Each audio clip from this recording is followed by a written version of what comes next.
gustaría saber aún más cuáles son esos 5 tipos de juegos. Como que todavía tengo dudas de cuál es el orden de los 5 tipos de juegos. Porque uno pensaría que jugar es una sola forma. Ahora que me dices que son 5 formas posibles estudiadas, quedo un poco sorprendido. Claro. Lo que él decía era que él llegó a esta lista, a esta ¿Ya? numeración de 5 tipos, considerando que habían muchas visiones, hay muchas versiones de cómo agrupar esos tipos de juegos. Y que él después de una ardua investigación llegó a que pensar en 5 tipos era lo más acertado. Eso fue lo que leí. Y además, uno dice 5 tipos, pero si jugar uno juega nomás, ¿qué Ujú. importa los 5 tipos, no? Pero a su vez también uno se pierde, po, porque es un universo tan amplio de posibilidades y uno ve simplemente a los niños jugar y uno se involucra como adulto muy poco. Yo creo que ese es el gran tema, que uno mucho cómo mediar el juego. Estamos muy alejados de ese universo. La adultez hoy en día significa una marginación de esa posibilidad de jugar, de explorar, de darse estos espacios de libertad cotidiana, que también es como un llamamiento también el tema de la pandemia a revisar, ¿no? A revisar cómo organizo mi día, cómo son mis rutinas, por qué en mis rutinas no estoy incorporando de forma regular ciertas cosas que me generan placer, que tienen que ver con mi bienestar. Entonces, también desde esa pregunta, esas contradicciones vitales contemporáneas de la adultez, también yo noto que es muy necesario hablar de los 5 tipos de juego. Se reconoce que el adulto no es un promotor del juego y que muchas veces hay que dejar a los niños y las niñas aislados para que se muestren en sus juegos realmente como son. Y eso es una dificultad, sobre todo en momentos en que compartimos espacios muy pequeños y que los niños no tienen esa intimidad. Entonces, ¿de qué manera nosotros podemos transformarnos en ser estos agentes divorciados del juego y muy en una adultez pragmática, cómo nos vamos acercando hacia la dimensión lúdica y como facilitadores del juego?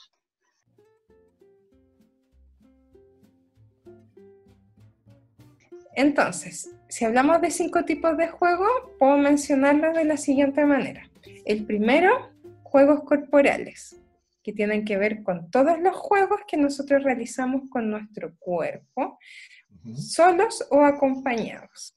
Eso, tocarse, correr, saltar, todo lo que tenga que ver con la ¿Los locomoción. bebés juegan juego físico?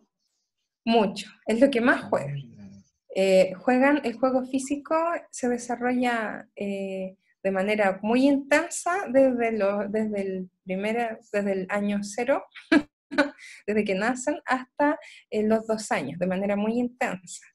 Wow. Tiene que ver con descubrir el cuerpo propio, tiene que ver con jugar a las luchas, a la fuerza con otra persona, tiene que ver Mm. con los juegos que uno hace con los adultos siendo niño. Por ejemplo, jugar al avioncito, saltar, que te tiran para arriba al aire.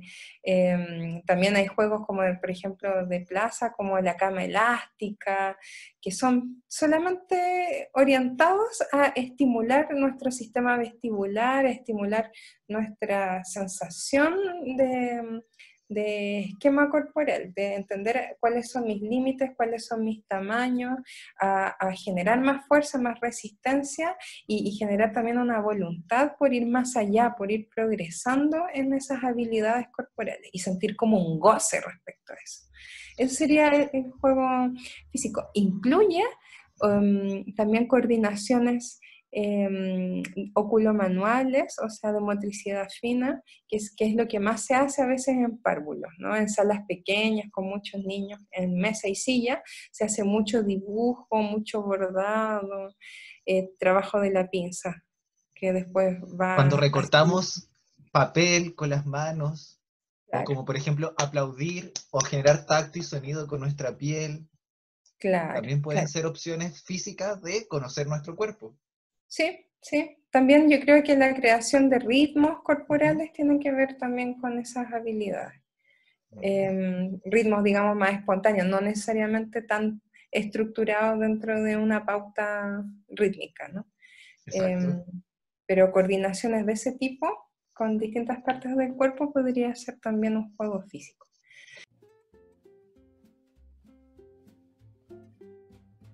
El juego con objetos es el juego que uno hace con, por ejemplo, cualquier material o cualquier objeto que uno pueda explorar en la interacción corporal con dicha materialidad. Entonces, por ejemplo, yo un bloque lo puedo tomar, lo puedo tocar, lo puedo leer, puedo explorar como sus distintas dimensiones, puedo en realidad percibir tanto su forma con el cuerpo como con la mirada, como con la distancia en esa mirada también, alejarme próximamente de ese juego, de ese objeto para poder estudiarlo. Y puedo construir finalmente la combinación de distintos objetos, de conocer sus propiedades, sus estabilidades, desestabilidades, sus pesos, ¿sí? Reconocer el peso del objeto, compararlo con el peso de mi cuerpo, medirlo en relación a mi fuerza.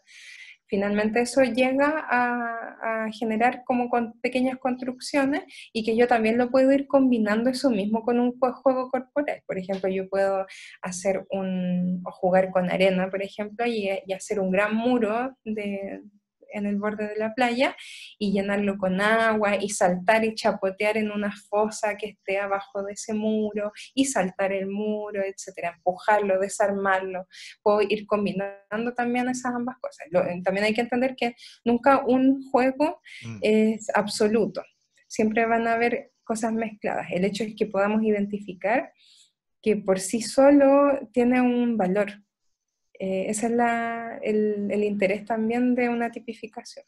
Se puede reconocer con mayor facilidad hacia dónde se está orientando la acción lúdica, con qué objetivo específico. Digamos, objetivo, entendiendo que tiene un fin en sí mismo. O sea, un niño cuando sale a un patio y, por ejemplo, trepa un árbol o intenta tocar un árbol, ahí también hay un trabajo físico, pero al momento de trabajar con las piedras, con la hoja y empezar a buscar todo, una transformación de esos elementos que encuentra, ya estaríamos hablando de un juego con objetos, en Claro, un mismo patio, en un mismo momento. claro, y sobre todo porque hay una interacción sensorial ahí muy múltiple, diversa, ¿no? Intensa, bien en tiempo real y que claro, o sea, si está solamente subiendo y bajando y solo se preocupa de su propio cuerpo y de cómo se actúa el cuerpo en relación a ese subir y bajar, quizá ahí sería más juego físico, pero si entra en esta dimensión de abrazar el árbol, de tocarlo, de probar las distintas irregularidades y posibilidades de adaptarse a su forma, ahí podríamos ya relacionarnos más desde la perspectiva del objeto, de la interacción corporal con el objeto. Alejandra, y con eso mismo, los juegos que podamos realizar en la cocina, que muchas veces a los niños les gusta y les llama la atención los elementos de la cocina, o ellos también quieren manipular ciertos alimentos. ¿También estaríamos hablando de juego con objeto ahí?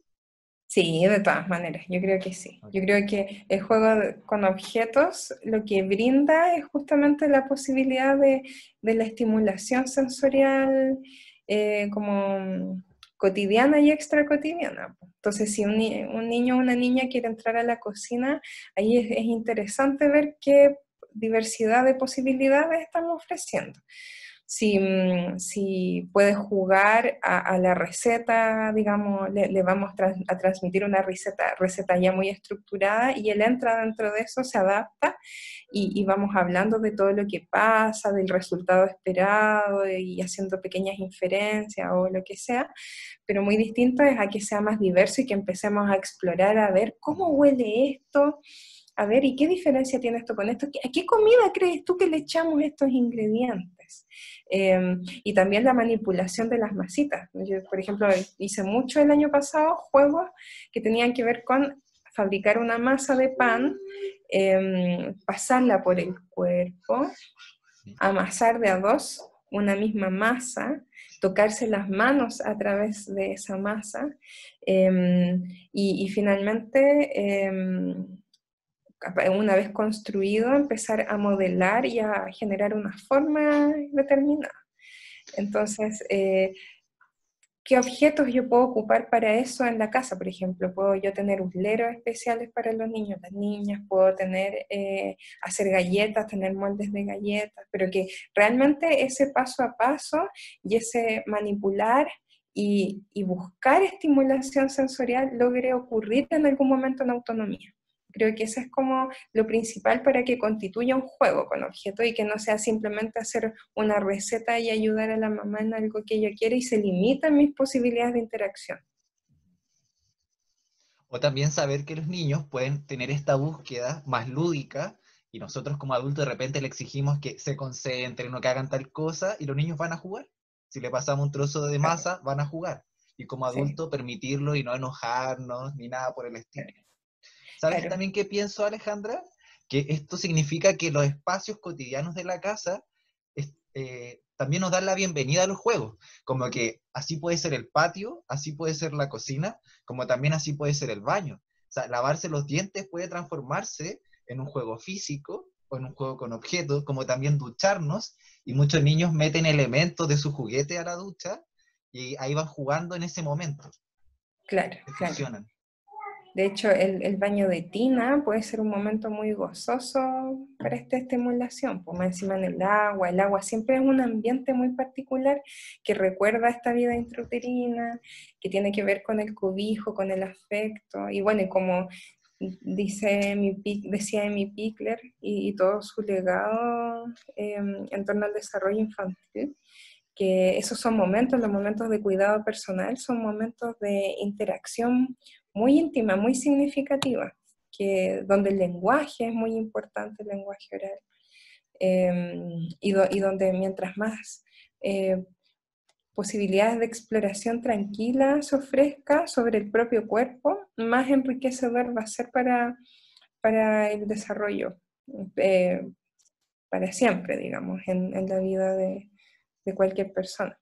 Entonces, el momento de la tina, si hay juguetes, qué tipo de juguetes hay, qué tipo de interacción se ofrece, qué momentos hay también de, por ejemplo, interacción corporal a través de un objeto, si es que es el jabón, si es que es un pañito para lavar, si es que quieres jugar con un jarrito y mojar y que él se moje o ella se moje y yo ayudo a ese proceso, que no se quede solo en un ritual muy como lineal de que hay que bañarse luego y hay que terminar pronto, sino que si se tienen los medios y el tiempo, darle otro valor y que sea un valor de salirse como de lo esperado. Si en el fondo una forma también de que un adulto entre en esta cosa lúdica es tener este factor sorpresa y que el niño o la niña pueda no siempre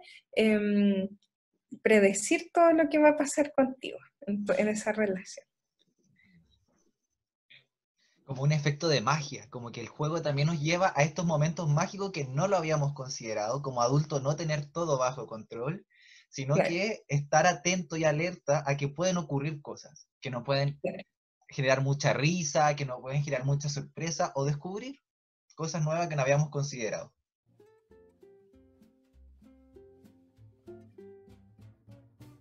Claro. Alejandra, ¿y cuál sería el tercer juego?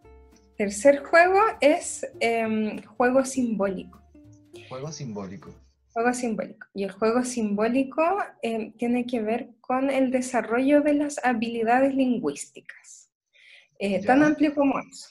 O sea, yo puedo desarrollar esas habilidades dentro de los panoramas variados, diversos que existen en nuestra cultura en sistemas simbólicos. Por ejemplo, en la música, en lo sonoro, puede haber un sistema simbólico en que se generan códigos, se generan acuerdos, se generan significantes y significados. Entonces, cuando un bebé empieza a vocalizar, ya es un juego simbólico, ya puede considerarse un juego simbólico. Entonces, podemos decir que sí, que las guaguas hacen muchos juegos físicos, pero pronto empiezan a hacer juegos O sea, a los 2 meses, ya 3 meses, empiezan ya a interactuar con los objetos de una manera mucho más diversa con sus manitos. Pero también empiezan a vocalizar muy pronto. Hay algunos que empiezan muy, muy luego y empiezan a jugar y algunos empiezan a cantar. Entonces, ese tipo de juego y también hacer sonido, emitir sonidos con objetos, puede entrar perfectamente dentro de ese como concepto de exploración lingüística musical, si lo queremos meter dentro de un paraguas, ¿no? Pero también podría ser el dibujo, el dibujar y generar como una lógica interna dentro de ese dibujo que alguien incluso puede interpretar. Hay mucha gente que estudia sobre interpretación de dibujo infantil.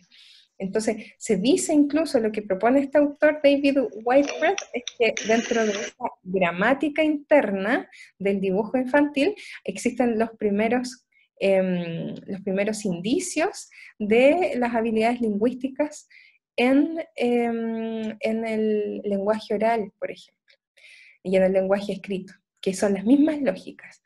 Es decir, si un niño dibuja y compone, ya está generando una gramática pictórica que después probablemente incida en lo que él pueda o ella pueda llegar a escribir o a decir. El juego simbólico que tenía que ver con el desarrollo de la habilidad lingüística. Entonces, también se podría considerar, además del dibujo, de los juegos musicales y todo lo que hablamos, el hacer bromas, que lo dije, que el poder en el fondo ocupar el lenguaje con la intención de descolocarte, ¿no? De este mismo factor como de sorpresa o de hacer relaciones entre cosas que a veces no necesariamente son asociaciones tan directas. Todo eso tiene que ver con habilidades lingüísticas. O sea, un niño o una niña que hace bromas es un niño o una niña que está en ese desarrollo simbólico. Y ese es un juego simbólico, la broma en sí. También tenemos la posibilidad de como expresar ideas y emociones a través de otros soportes, además de los ya dichos. ¿No es cierto? Tenemos, por ejemplo, ya dijimos que puede ser lo musical, que puede ser lo pictórico, lo visual, pero también podría ser, además del lenguaje oral o escrito, también puede ser el lenguaje corporal. Y eso es algo que no se menciona en la bibliografía de juego de manera muy directa, entonces se deja lo corporal como muy ceñido al ámbito del juego corporal, del juego físico, y que no se relaciona directamente con el desarrollo de habilidades lingüísticas. Y lo que postulo yo es que sí se desarrolla. Y que en el fondo este juego, que es simbólico y que tiene que ver con significar con el cuerpo, puede llegar a altas complejidades y que no es solamente el desarrollar un solo gesto, sino que yo puedo tener, por ejemplo, dentro de un juego de baile libre, yo puedo ir desarrollando mis propias lógicas y mi propia gramática de movimiento, que yo a mi vez voy a ir como progresando en la medida de que lo vaya practicando, ejercitando. Entonces, si nosotros pudiéramos potenciar esa habilidad lingüística corporal, ¿acaso podríamos tener un mucho mayor abanico de posibilidades lingüísticas? Porque el cuerpo sin duda da posibilidades, diversidades también de interpretación que muchas veces el lenguaje oral y escrito no. Y que el visual también presenta algunas limitaciones respecto a lo sensorial, ¿no? El lenguaje corporal siempre va a ser multisensorial. Y eso es Alejandra, interesante. tengo una duda, me imagino, no sé si será posible, de cuando nosotros jugamos en la playa, con la arena, y empezamos, por ejemplo, con el cuerpo a hacer como estos pajaritos o angelitos, que ahí también estaríamos con un símbolo claro, y también cuando empezamos a hacer castillos, y muchas veces en esa trama de ir haciendo castillos, los niños o nosotros mismos armamos una historia en relación a ese castillo y después venía todo el momento de derrumbar. ¿Todo ese proceso sería juego simbólico? Yo diría que sí, o sea, en la medida de que si tú creas algo y le das un sentido y más encima existe una interacción corporal compleja, así, lo armas, lo desarmas, eh, eh, pero el tema es como que exista como una lógica interna dentro de esa creación simbólica. ¿Ya? Yo creo que, claro, son rudimentos. Si hago una pequeña cosa puede separada de otra, está bien, sigue siendo simbólico. El tema es que lo que uno debiera como observar es en qué medida eso se va propiciando, ese desarrollo de lo simbólico. Y no se queda solo en gérmenes muy individuales, muy aislados unos de otros. Eso. Bueno, y las habilidades simbólicas nos van a ayudar a la comunicación mucho, a comprender las ideas de los otros, a comprender también mis propias ideas, porque así como yo también, al momento de escribir, a veces voy entendiendo la manera en que yo pienso, también en la manera en que el otro se expresa, en que comunica sus cosas, en los diferentes soportes posibles, soportes expresivos posibles, yo también puedo llegar a entender a la forma de pensar del otro, puedo empatizar con sus emociones, puedo leer sus emociones. Y esas son habilidades fundamentales que son vitales para el resto de la vida. Ahora, lo que hay que entender es que todas estas habilidades siempre van a estar en un desarrollo continuo a lo largo de la vida. Entonces, el juego simbólico, así como el juego físico, el juego con objetos y el juego corporal, debiera ser debiera prolongarse también hacia la adultez. Ahora, lo que quería decir sobre el juego con objetos es que el juego con objetos, así como el juego simbólico ayuda a la comunicación, el juego con objetos ayuda mucho a la concentración y al desarrollo de habilidades específicas, de la paciencia, de fijarse un objetivo para poder concretar los proyectos propios y al mismo tiempo de monitorearse en el progreso, porque ante los objetos que suelen ser más estables, yo voy corroborando de manera muy directa mi avance en la manipulación, en la adquisición de habilidades, en la progresión en eso, porque con otros cuerpos es más difícil, porque somos mucho más dinámicos todos. Así que los objetos brindan esa posibilidad.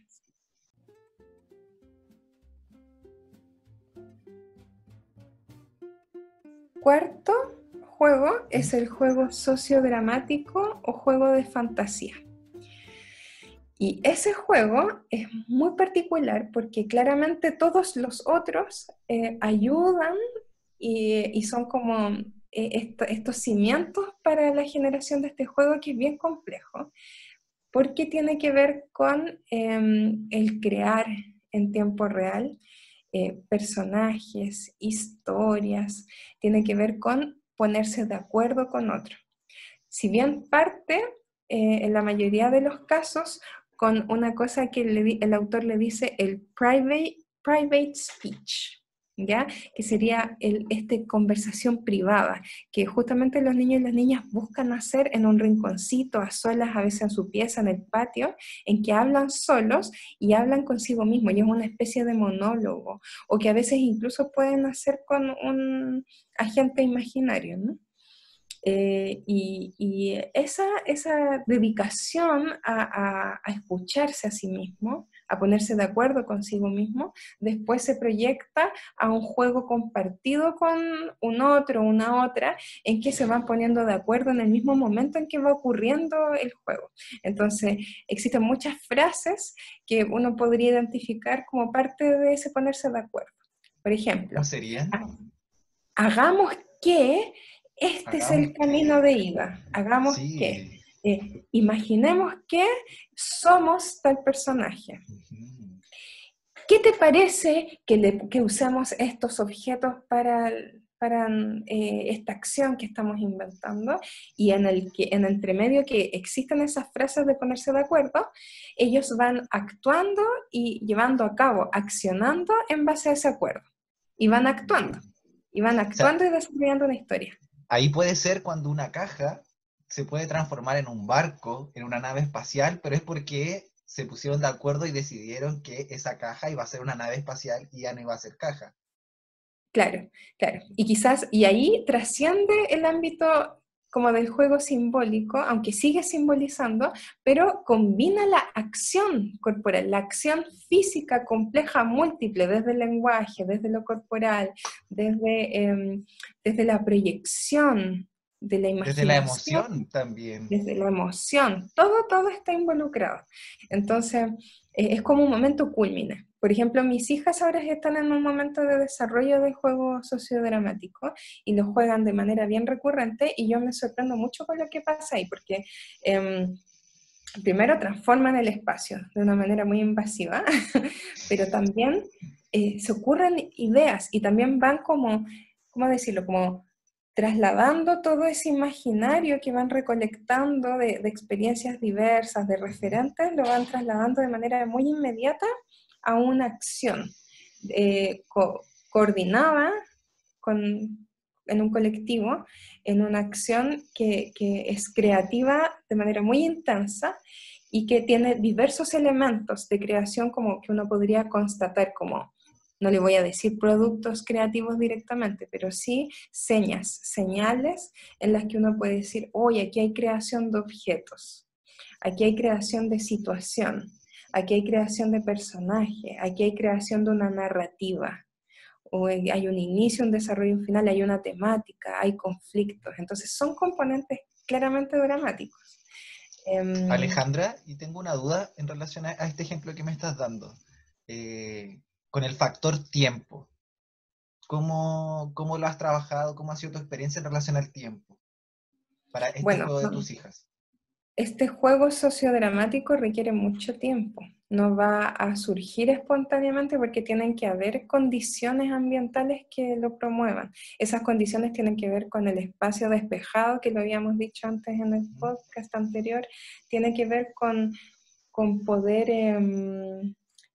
sintonizarse emocionalmente para poder llegar a esos acuerdos, porque cuando hay conflictos el juego cuesta desarrollarlo, ¿no?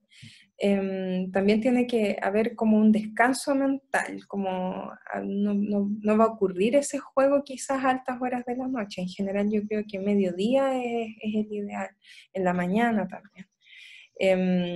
Y bueno, y también hay que tener como disponibilidad diversa de objetos. Acá viene el tema de disfrazarse, entonces teniendo la posibilidad de acudir a recursos para lograr disfrazarse, el poder adaptar muebles, el poder también de repente poder acordarse de cosas que pasaron antes y poder conversarlas y quizás a partir de un diálogo puede haber sido algo que les pasó el día anterior, algo que vieron en la televisión o algo que estuvieron leyendo en un cuento. O muchos niños que imitan a la familia. Hay veces casos que imitan a la abuelita, o a la mamá, o Sí, al papá. es- eso es muy interesante que pasa, que te imitan. Y lo otro también que pasa mucho ahora, porque tienen mucho acceso a Netflix o a cosas por YouTube, hay niños que juegan a ser youtuber Ujú. directamente, o también hay niños y niñas que hacen escenas de películas completas, su escena favorita. Por ejemplo, acá estuvieron actuando la película de Bob Esponja mucho tiempo y se aprendían los diálogos y decían los diálogos. Entonces, todos esos son inputs, ¿ya? Pero por eso es interesante dar esa riqueza de elementos para que ellos puedan elegir cuál para ellos es significativo, les hace sentido y poder desarrollarlo en este juego, que claramente es de distensión emocional, o sea, ellos y ellas en el juego van a manifestar cómo se sienten y van a hacer una especie de catarsis, así muy a lo griego, muy al teatro griego, a la onda del teatro griego. Al mismo tiempo van a descubrir cuáles son sus intereses para, para proyectar quizás un proyecto en específico. Y así, muchos temas pasan ahí, por eso es tan importante el juego sociodramático. Y Ahora, también de esa manera veo que la importancia de que nosotros como adultos le demos más atención a ese punto. ¿cómo? Que también ahí veo lo importante que es para nosotros los adultos atender este momento. Hacernos parte de los diálogos de la película o proponerle como poner más cosas, quizás vestuario, maquillaje, cositas para que vayan estimulando y lo vayan metiendo aún más en este imaginario, en esta Claro. fantasía. Súper, yo creo que eso que dices es fundamental, porque para este tipo de juego van a aparecer ciertas necesidades, pues van a llegar la pregunta, mamá, ¿me ayudas a resolver esto? Papá, ¿me puedes sacar este objeto de ahí arriba? Y ahí depende mucho de la disposición que uno tenga. No, no se trata de resolverles todo tampoco, pero sí tener una disposición de que si se quiere maquillar y necesita ayuda para el maquillaje, uno esté disponible. Ahora, fundamental que si tenemos un niño, una niña, hijo único, hija única, pasa que le va a costar más entrar en este juego, porque está solo, no tiene ese feedback.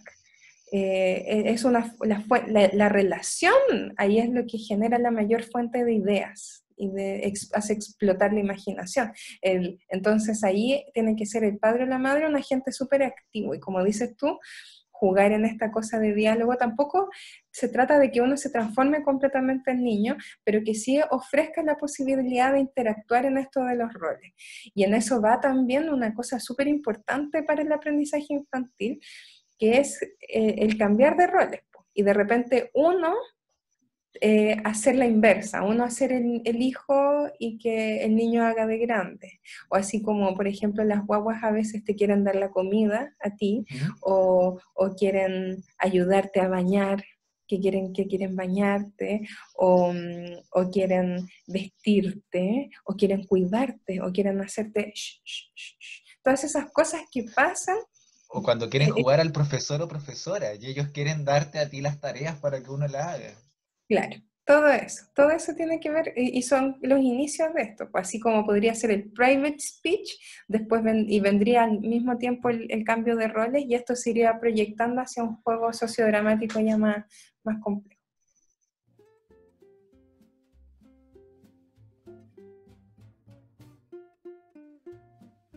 ¿Y el quinto juego cuál sería? ¿Cuál sería ya la quinta fase?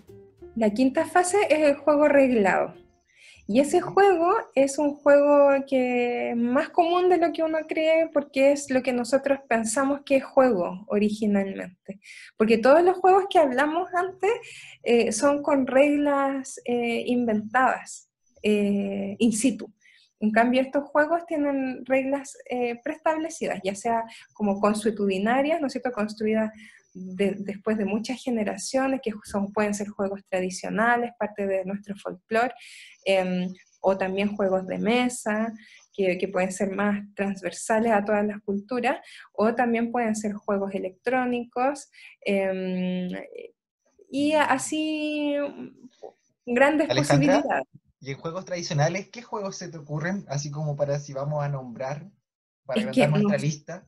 yo creo que nuestra generación, digamos la mía, yo creo que la tuya menos, fue de los últimos que estábamos jugando activamente en juegos tradicionales, o sea, payaya, la cuerda, Pero yo jugué jugar la al payaya, jugué la elástico. cuerda. Ah, ya, jugar al elástico. Yo jugaba mucho con mis primas, tenía primas que eran como de mi porte, entonces era ideal jugar al elástico. Yo me acuerdo Em, que ese juego lo hacían con panty antiguas, que daban las mamás de baja y lo armaban y funcionaba igual con elástico. sí, sí, súper, súper bueno. Em, ¿Qué más? Hay ciertos juegos también, bueno, incluso los juegos que del trompo, más tradicionales o del campo, que tienen que ver como la rayuela. Esos son juegos arreglados muy, muy interesantes. El bowling es un juego arreglado. Eso ya es gringo, ¿no? Pero como ha Una trascendido y pichanga, un partido de fútbol. es un juego arreglado. Los deportes en general, pero esos son como progresiones e institucionalizaciones de los juegos tradicionales. El juego de la pelota mexicano, pero que ese tenía ya otra connotación religiosa, pero a la medida que vamos como evolucionando hacia ciertos valores culturales, fuimos volviendo los más deportivos. Y bueno, y así muchos juegos arreglados que jugamos cotidianamente, pues. Ahora mismo, como por Instagram existen juegos, yo podría decir que, por ejemplo, el hashtag desafío aceptado podría ser un juego, ¿por qué no? O Sí. juegos online, distintos tipos de juegos online. Ahora, siguiendo en esta lógica de los juegos grandes ya, por ejemplo, dentro del juego simbólico podría entrar perfectamente el tema de los memes. Podría ser perfectamente un juego simbólico, hacer un meme. Y cómo cada Completamente. quien reinterpreta. Entonces también ese es como un poco el espíritu, también de qué manera yo, toda esta tipificación yo la puedo llevar a mi vida contemporánea adulta y la puedo seguir proyectando. El tema es que no por ser adulto y no por ser adolescente y no por ser un niño de 10 años, yo voy a poder prescindir del juego físico completamente. Eso debiera ser parte de mi vida para siempre. Lo mismo que juego con objetos y todo eso. El juego físico hoy en día lo entendemos como una necesidad. Es tan importante como lavarse los dientes, como también darle un momento a que el cuerpo juegue, se desestrese, gaste energía, también descubramos cosas porque no todo lo vamos a absorber por los ojos o por los oídos. Hay cosas que necesitan la experiencia física para que el cuerpo lo registre y lo aprenda. Entonces, estas 5 formas de ver el juego, a nosotros los adultos ahora nos va a ayudar a entender más a los niños cuando los veamos jugar, a respetar su tiempo, a ver de qué manera podemos intervenir. Si, por ejemplo, nos están ofreciendo el diálogo de una película, de una canción, nosotros poder sumarnos, porque ahí está sucediendo algo muy importante. Como también si un niño se acerca a la cocina y nos empieza a proponer a jugar con el colador o con una cuchara de palo y seguir su dinámica, porque ahí también está desarrollando otras habilidades, que solo las va a Claro, aprender ahí. claro. Y yo creo que ahí es súper importante, sobre todo en esta época, ¿no es cierto?, de confinamiento, de alta complejidad social, y es que muchas de las habilidades sociales emergen de este acuerdo de juego, y de hecho el rol, ¿no es cierto?, eh, evolutivo del juego reglado, de participar en juegos, y sobre todo reglado, tiene que ver con el respeto a las reglas, con la posibilidad de conocer una regla, de entenderla, de respetarla, pero al mismo tiempo de poder transgredirla, cambiarla y estar consciente de que eso se puede hacer. Y eso es un ejercicio social que tiene que ver con las normas de convivencia, con la primera aproximación a la vida en comunidad.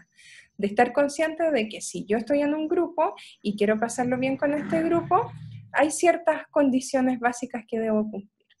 Pero al mismo tiempo yo podría proponer transformar esas reglas, que no están dadas así per se de manera rígida necesariamente. ¿Y acaso podría existir un juego mucho más interesante que tuviera otros acuerdos? Y lo mismo cuando yo estoy jugando en la cocina con mi hijo, con mi hija, poner límites, o sea, saber bien claro hasta qué punto algo me va a molestar que haga el otro. Y en el caso de yo ser adulto y estar a cargo de la casa, saber que esto me molesta o no lo voy a permitir y poder expresarlo de manera respetuosa, legible por el otro y la otra, y poder establecer ciertos parámetros básicos. Y así con todo, lo mismo el juego corporal también, el juego físico depende de acuerdos. Y la lucha, que en muchos casos es algo que es súper como criminalizado así en la infancia, como no juegue a la lucha no, pero la lucha se ha comprobado que es un juego dentro de ciertos márgenes que ayuda a fortalecer también, a comprender los límites de esta situación, a entender el otro, la intención del otro, de este intercambio físico que tiene que ver con el tono muscular, que tiene que ver con las caras, con mis expresiones, que tiene que ver con las necesidades que yo tengo en ese momento de expresión. Pero se criminaliza, y esa sutileza es necesario vivirla. Y cuando el papá con el niño o cualquier persona adulta con un niño entra en un juego corporal de contacto, tiene que haber un acuerdo previo. No puede ser una imposición, porque entonces ya deja de ser juego y empieza a ser coercivo, empieza a existir dominación, acuerdo implícito, que muchas veces es no verbal. Es como, llegó el momento de, con mi hijo, mi hija, y lo tiro para arriba, y giramos y todo. De repente nos hacemos cosquillas, pero siempre en este ámbito de respeto. Y si eso se da, es germen para que el niño o la niña se sienta como validado en su intimidad para poder estar proponiendo juegos y estableciendo límites de manera constante para el resto de su vida, de los acuerdos, de entender y de saber cuándo invitar y cuándo dejar, cuándo abandonar. Sí, en relación a eso estaba pensando que muchas veces nosotros como adultos intentamos poner mucho los límites. Aquí vamos a jugar hasta tal hora, vamos a jugar solo con estos elementos. Así como nosotros también tenemos límites, es importante visualizar cuáles son los límites del niño con que estamos jugando. No solo importa lo que nosotros queramos o el tiempo, porque también quizás cuando proponemos el juego, el niño está con una emocionalidad que no le permite seguir jugando, o está cansado, o tiene sueño, o te está pidiendo que quiere ir a bañarse, ya no quiere jugar. También son los límites de él que deberíamos estar atentos. Claro, claro. Oye, Pancho, ¿sabes lo que se me ocurre? Como mostrar ciertos ejemplos de juego, ¿Ok? a través de objetos, ¿ya? ¿Ya? Por ejemplo, aquí tengo una construcción con Legos, que Qué sería un lindo. juego con objetos, pero que ya entra, si te fijas, en un ámbito como de simbolización, porque el Lego por su materialidad lo permite, ¿sí? Porque ya tiene como ciertas cosas que simbolizan elementos, sean armas, sea el mono, el manubrio, estas especies de propulsores. Entonces el Lego, Los colores dentro de también. los colores, dentro de su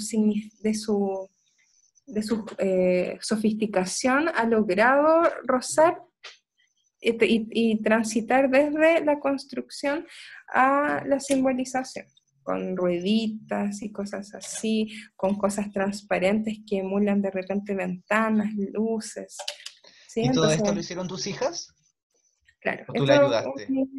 no, nada, una niña de 7 años puede ser capaz de construir este tipo de cosas. Ahora, ¿qué objetos?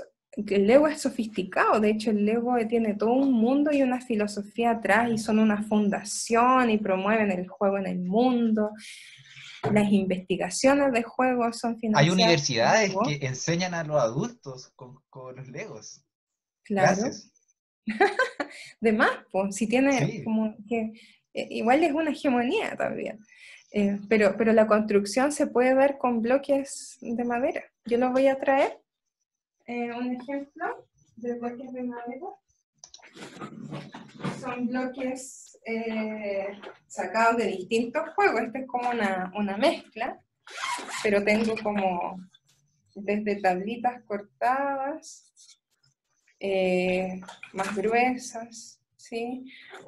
Cubitos Y que pequeños. en uno de esos se ve que está dibujado, entonces también ahí hay un juego simbólico, claro. O sea, se interviene todo el tiempo porque no se ocupan para todo y como que igual la idea es que si hay juegos así en la casa, mientras más indeterminados sean, o sea, mientras menos parezca una puerta, mientras menos parezca una ventana, para cierta edad es mejor y mientras más fácil su manipulación. Esto es difícil de manipular, es difícil de poner y de sacar.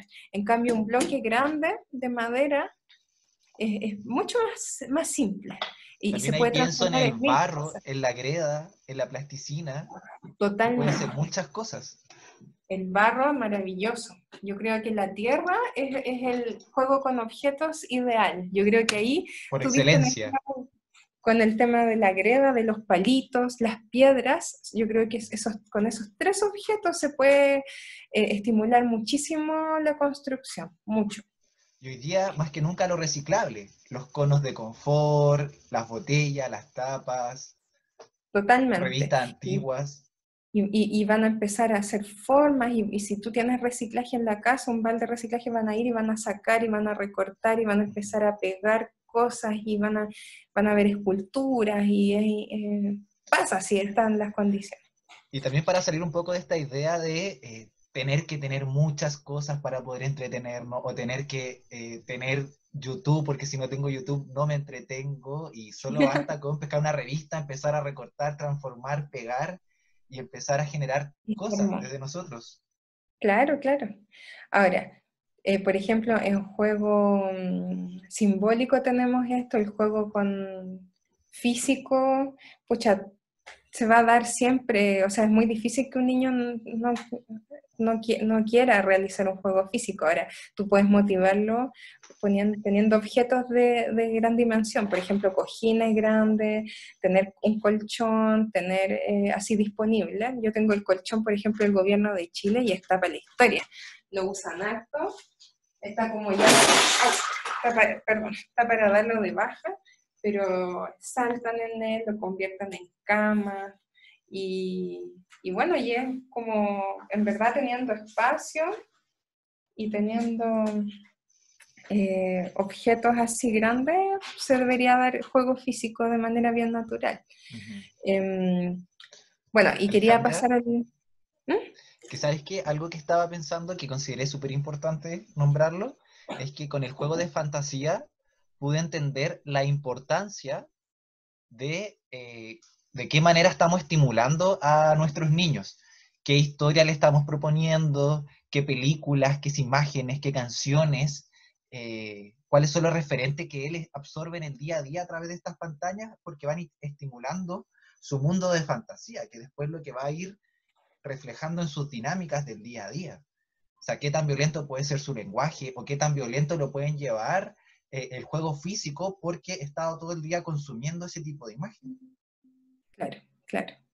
Sí, pues, sí, yo creo que ahí hay que poner ojo, Uh-huh. porque si juegan solo a guerra o si juegan solo a un personaje, y por ejemplo un niño pequeño que está pegado con Paw Patrol y todos sus juegos son en torno a Paw Patrol, tratar de, ahí, claro, puede ser que tenga ese interés o que su condición particular en términos de neurodiversidad los haga tener como un foco muy definido, una obsesión hasta, pero aún así es necesario siempre diversificar, que tengan distintos referentes, así como en la música, para enriquecer las habilidades lingüísticas, sería interesante que un niño o una niña tuviera acceso a diversos tipos de música, diversos tipos de cuentos, diversos tipos Idiomas también, para que de escuchen otras idiomas. formas de lenguaje. Claramente, claramente. Todo eso, diversos tipos también de acceso a registros visuales, que no sea solo la pantalla, que puedan recurrir a cosas, a obras que están en 3 dimensiones, a obras que están en 2 dimensiones. Eso, yo creo que es fundamental comprender que a veces en este mundo y sobre todo en confinamiento tendemos a reducir mucho nuestros núcleos familiares y nuestros sistemas de construcción cultural. Entonces la idea es poder expandirlo y a pesar de que no tengamos tanta interacción social, busquemos la manera de ahora en este mundo de la información, del intercambio de información y de contenidos, poder acceder y buscar esos estímulos diversos. Tengo un ejemplo para terminar con los ejemplos de un juego sociodramático que se ha ido haciendo aquí en la casa. ¿Puedes traerlo, monito? Que mi hija estuvo creando intensamente porque yo tenía una caja con materiales y no la había sacado. Y ahora como que dije, ya, bueno, inventó un sistema con un cono de confort, le pone un calcetín guacho, porque tenía muchos calcetines guachos, en una pelota y lo pasa entre medio del cono de confort y lo saca por el otro lado. Entonces el calcetín, sin romperse, queda haciendo la función de cabeza y de ropa. ¿Ya? Entonces ha estado inventando personajes. Perdón. ¿Cuáles son esos personajes? Mira, aquí hay uno en proceso. Este fue como uno de los primeros. Entonces, con retazos de ¿Ya? género, le hizo gorro, pelo, le hizo... Bueno, pero esto claramente es como una progresión ya de una experiencia que partió de lo corporal y que derivó en objetos que vendrían a ser personajes. Entonces partió como quizás de sus experiencias en el juego de roles, juego sociodramático de fantasía, y ella dijo, quiero hacer una obra y quiero que existan personajes y quiero que estos personajes sean diversos y tengan distintas características. Entonces ahí estuvo construyendo hartos días, o sea, es como un proyecto ya. Entonces son 10 personajes y la idea es presentarlo de alguna manera, inventar una historia y bueno, y ahí viene el tema de ahí como mi rol, de cómo yo la estimulo para que pueda llevarlo a cabo, la acompaño, mejor dicho, más que estimular, y por ejemplo le ayudo con una escenografía. Maravilloso. Entonces es como mi foco ahora, como mediadora adulta. Y lo interesante es que este juego, al ser un proyecto, tiene mucho más tiempo. Pasamos por una primera etapa de elegir los materiales, diseñar cuáles van a ser los personajes de la historia, después el montaje con la escenografía, y así podemos estar semanas desarrollando este proyecto. Claro, claro. Y ahora es interesante porque si un niño ha pasado por un juego corporal intenso, si después pasa por un juego con objetos también, en que la concentración, en que el desafiarse sea un tema importante, después este tipo de juegos van a ser mucho más posibles y probables.